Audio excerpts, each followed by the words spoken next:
Aprangsi birta kilang rato ano pan kardong pajirlo kardong. Non karbilong rea birta long pen ojang terang pi, non birta ang ton pen arjupantha. Non corona pan kachiri chot kali kichu kijunalong anta kachirok to kakinang so. Lason si Barpathar Police Station ka parlo kakrajan Santipura long cooperative atum akijoy pen ratapan sangkiron ponalong plastik sangkilong pon. Non laso corona vora puthak pen kakrajan Santipura long ta akijoy pen sangkiron ponalong plastik sangkilong pona puthak laso birta long si anti corruption youth karbiang long atumpen ka humri damahut hada karada tumpen kaning report. Laso plastik sangkilong damakula damen laki miskalpana sila kula dalong silong ponlo. License number laki BJN/PDS/R 93. Laso puthak anti corruption youth karbiang long atumpen inside da prang nang jipusi pherang kyang no ning jepon. Inghan lang sopen pherang kilong mukrang bi karbilong re birta nang pali.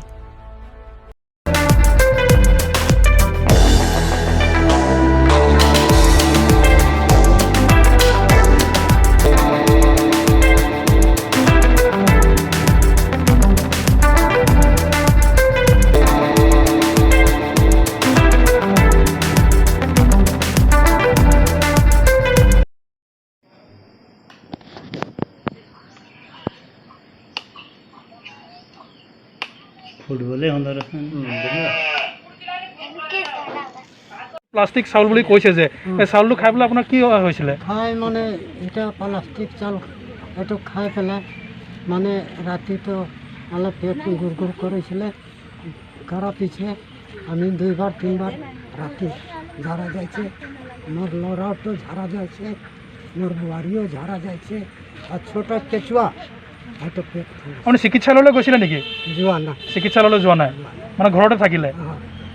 এতিয়া চিকিৎসা কৰিবলৈ গ'লে ক'ত নাপাম। বৰ্তমান সময়ত আমাক অসম চৰকাৰৰ তৰফৰ পৰা যোগান ধৰা চাউল যোৱাকালি আমাৰ স্থানীয় ডিলাৰৰ পৰা আমি সংগ্ৰহ কৰি যেতিয়া ঘৰত লৈ গ'লোঁ, ঘৰত লৈ যোৱাৰ পাছত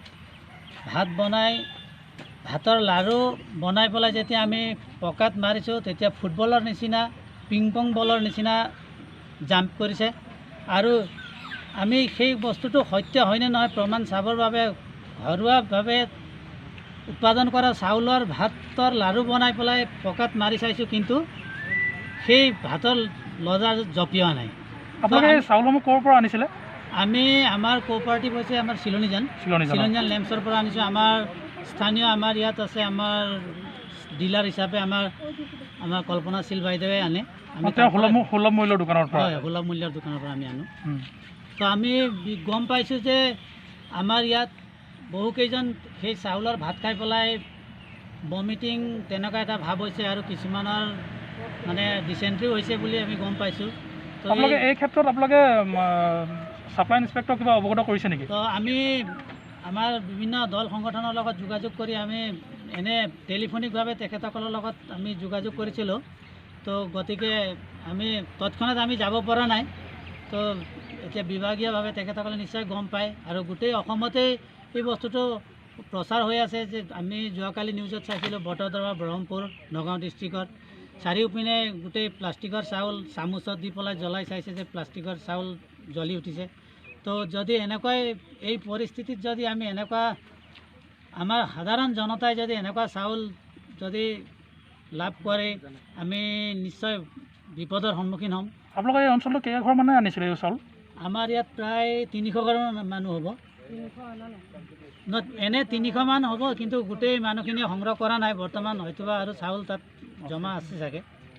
তো প্লাষ্টিকৰ চাউলো দেখিবলৈ আপোনাৰ বেলেগ চাউলতকৈ অলপ চাইজটো অলপ মোটা আৰু দীঘল আৰু আপোনাৰ ভাঙি নাযায়, চুবাব নোৱাৰি। অসমে দুৰ্নীতি বিৰোধী যুৱ শক্তি অসম কাৰ্বি আংলং জিলা সমিতি হৈ আপোনালোকৰ সংবাদ মাধ্যমেদি এটা কথাই আমি ক'ব বিচাৰিছোঁ যে যিসকল সুলভমূলক দোকানসমূহত আমি ইতিমধ্যে গম পাইছোঁ আৰু অভিযোগ দিছে আমাক ৰাইজে যে তেওঁলোকৰ আপোনাৰ চাউলত প্লাষ্টিক চাউল পোৱা গৈছে। গতিকে এই প্লাষ্টিক চাউলৰ ওপৰত যোন আপোনাৰ যিকোনো ব্যক্তিয়ে দুষ্ট চক্ৰ চলাই এই প্লাষ্টিক চাউলসমূহ বিক্ৰেতা আৰু ৰাইজক খুৱাই আছে, সেইসকলক কঠোৰ শাস্তি দিবলৈ আমি যোগান মন্ত্ৰীক দাবী জনাইছোঁ আৰু অতি সোনকালে ইয়াৰ ওপৰত তদন্ত হ'ব লাগে আৰু দোষীক শাস্তি দিবলৈ আমি দুৰ্নীতি বিৰোধী যুৱ শক্তি অসম কাৰ্বি আংলং জিলা সমিতি হৈ দাবী জনাইছোঁ।